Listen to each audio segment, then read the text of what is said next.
بسم اللہ الرحمن الرحیم۔ السلام علیکم سامعین کرام۔ شاہ صاحب رحمۃ اللہ علیہ کی کتاب روشنی کے باب دوم، آداب حکومت کی حکایت، مہنگائی کے ساتھ شین نوشین حاضر خدمت ہے۔ مدینے میں ایک مرتبہ کال پڑا، دیکھتے ہی دیکھتے غلہ مہنگا ہو گیا۔ طبرانی کی روایت ہے باہر ہی سے غلہ مہنگا آ رہا تھا۔ مدینے میں تو صرف کھجور ہوتے تھے، غلہ شام اور ایران سے آتا تھا۔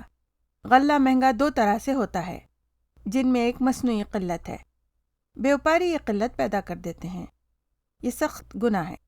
جس نے مال مہنگا کرنے کے لیے مال جمع کیا اور گوداموں کو بھر بھر کے رکھا، اللہ تعالیٰ قیامت کے دن اسے رحمت کی نظر سے نہ دیکھے گا۔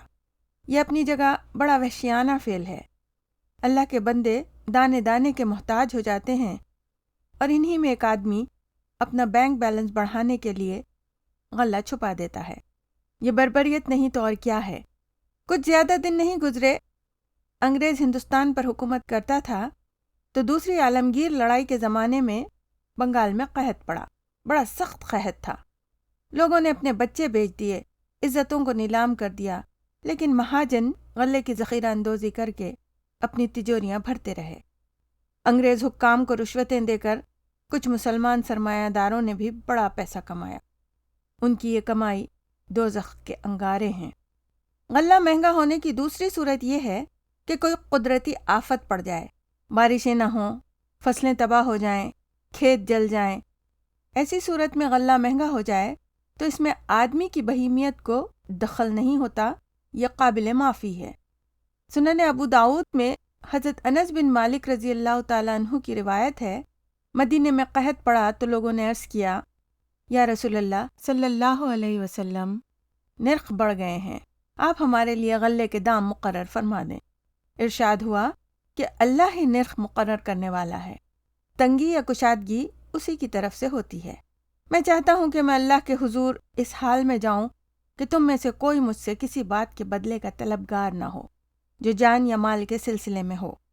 اللہ کے رسول صلی اللہ علیہ وسلم یہ سمجھا رہے تھے کہ غلے کی کمی کی وجہ سے خود بخود جو گرانی ہوئی ہے، اس کے لیے حکومت کی کوئی ذمہ داری نہیں۔ ہاں، اس صورتحال سے کوئی بدبخت اپنا جیب بھرنے کے لیے مہنگائی کو بڑھا دے تو حکومت پر لازم ہوتا ہے کہ نرخ کنٹرول کرے۔ بعض نرخ ظالمانہ ہوتے ہیں جو کسی طرح جائز نہیں، بعض عادلانہ اور جائز ہوتے ہیں۔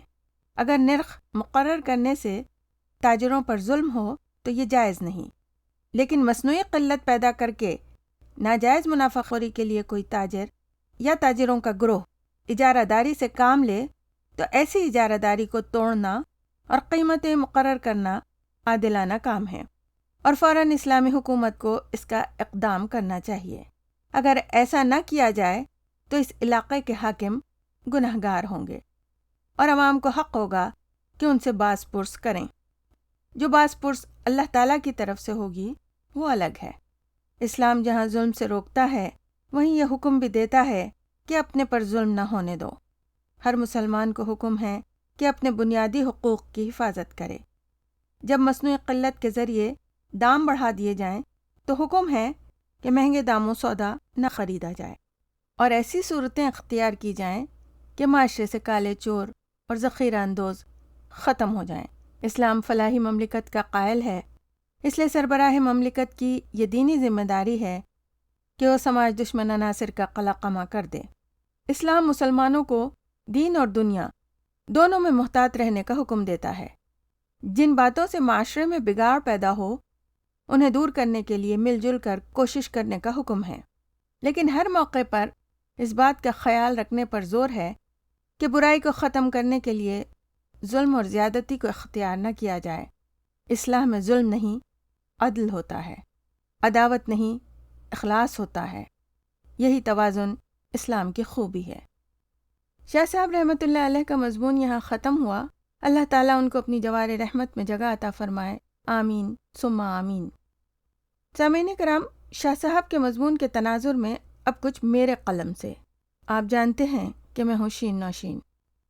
سامعین کرام، اسلام سربراہ مملکت پر یہ دینی ذمہ داری عائد کرتا ہے کہ وہ معاشرے سے کالے چور، ذخیرہ اندوز اور سماج دشمن عناصر کا قلاقمہ کر دے تاکہ مہنگائی کا خاتمہ ہو۔ لیکن جب سربراہ مملکت خود کالے چور ہوں، بددیانت ہوں، خائن ہوں، دھوکے باز جالساز ہوں اور سماج دشمن عناصر کے سرپرست بن کر ذلت و پستی میں گر جائیں، یعنی جن پہ تکیہ تھا وہی پتے ہوا دینے لگیں، تو پھر مملکت کا وہی حال ہوتا ہے جو مملکت خداداد پاکستان کا حال ہوا۔ پچھلی چند دہائیوں میں حکمراں شربت کی طرح ملک کو پی گئے غٹا غٹ اور دیس کا سارا خزانہ کر گئے صفا چٹ۔ سامعین، یہ سب اس وقت ہوتا ہے جب دین سے دوری بڑھ جاتی ہے، گناہوں کا احساس اور ضمیر مر جاتا ہے، اور معاشرے میں گناہوں کا ارتکاب بڑھ جاتا ہے۔ خود غرض سوچ، دولت کی ہوس، نمود و نمائش میں مقابلے کا رجحان اور تعیشات پر بے دریغ فضول خرچی ہوتی ہے۔ جب پیسہ عزت کا معیار بن جاتا ہے، جب حلال و حرام کا فرق مٹ جاتا ہے، تو پھر ملک و قوم سے برکت اٹھ جاتی ہے اور مختلف صورتوں میں اللہ کے عذاب نازل ہوتے ہیں، جس میں سے مہنگائی بھی اللہ کا ایک عذاب ہے۔ سامعین، مہنگائی کا اصل سبب پیسے سے محبت ہے۔ پیسہ چاہیے، ذریعہ چاہے حلال ہو یا حرام۔ ملک کے ہر شہری اور چھوٹے بڑے تاجر کو اپنے گریبان میں جھانک کر ضرور دیکھنا چاہیے کہ اس مہنگائی کی ذمہ داری میں ان کا کتنا ہاتھ ہے۔ اسلام تجارت کو ایک معزز پیشہ قرار دیتا ہے۔ اسلام نے تجارت کے چند اصول و ضوابط مقرر کر دیے ہیں۔ اسلام دھوکہ دہی سے منع کرتا ہے، یعنی دھوکے سے خراب مال کی زیادہ قیمت وصول کرنا، ذخیرہ اندوزی سے مصنوعی قلت پیدا کر کے منمانی داموں پر فروخت کرنا، ملاوٹ کر کے ناجائز منافع کمانا، یہ مسلمان کی شان نہیں۔ مسلمان خواہشات کا غلام نہیں ہوتا، دولت کے نشے میں پیسے کا بے دریغ استعمال نہیں کرتا۔ ضروری نہیں کہ ہر خواہش پوری کی جائے۔ مسلمان اپنے نفس پر کنٹرول رکھتا ہے، قناعت پسند ہوتا ہے، اور اس کا نصب العین آخرت کی سرخروئی ہوتی ہے۔ کسی بھی معاشرے کی ترقی کے ضامن اس کے افراد ہوتے ہیں، اسی لیے اسلام فرد کے باہمی تعاون پر زور دیتا ہے۔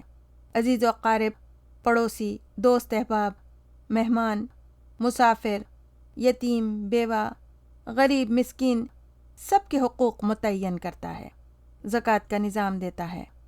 اسلام سستی و کاہلی سے منع کرتا ہے، کیونکہ اسلامی فلاحی معاشرے میں ہر فرد ایک چست، محنتی اور ذمہ دار شہری ہوتا ہے۔ اسی لیے ہنر اور پیشے کو اسلام عزت دیتا ہے۔ کوئی بھی حلال پیشہ چھوٹا یا بڑا نہیں ہوتا۔ اسلام میں محنت کی عزت ہے۔ اسلامی فلاحی ریاست کی خوشحالی اور آسودگی کا راز بھائی چارے، خیر سگالی کے جذبات، باہمی تعاون، الفت، محبت، مروت، ایک دوسرے کی مدد اور بھلائی میں مضمر ہے۔ یہی وہ اسلام کے سنہرے اصول ہیں جن سے معاشرے کے تمام افراد سکھ چین کی زندگی بسر کرتے ہیں۔ مسلمان ہمیشہ ذاتی فائدے سے ہٹ کر قوم کا فائدہ دیکھتا ہے۔ نہ اقتدار سے عزت ہے، نہ پیسے سے عزت ہے۔ وہ جسے چاہتا ہے عزت دیتا ہے، اور جس کے نیچے سے چاہے زمین کھینچ لیتا ہے۔ بے شک وہ ہر چیز پر قادر ہے۔ حکومت کو چاہیے کہ اپنے فرائض ادا کرے، اس کی کڑی نظر ہو مہنگائی کی وجوہات پر، سماج دشمن عناصر پر، دولت کی غیر مساوی تقسیم پر، کیونکہ طاقتور وسائل والا طبقہ کمزور وسائل والے طبقے کو لوٹتا ہے۔ تعلیم و صحت کے شعبے نجی ہاتھوں کے بجائے حکومت کے پاس ہونا چاہیے، کیونکہ رعایا کی بہبود حکومت کی ذمہ داری ہے۔ نجی شعبہ عوام کو لوٹنے کا ذریعہ بنتا ہے۔ ملک میں کڑا احتساب اور عدل و انصاف ہونا چاہیے۔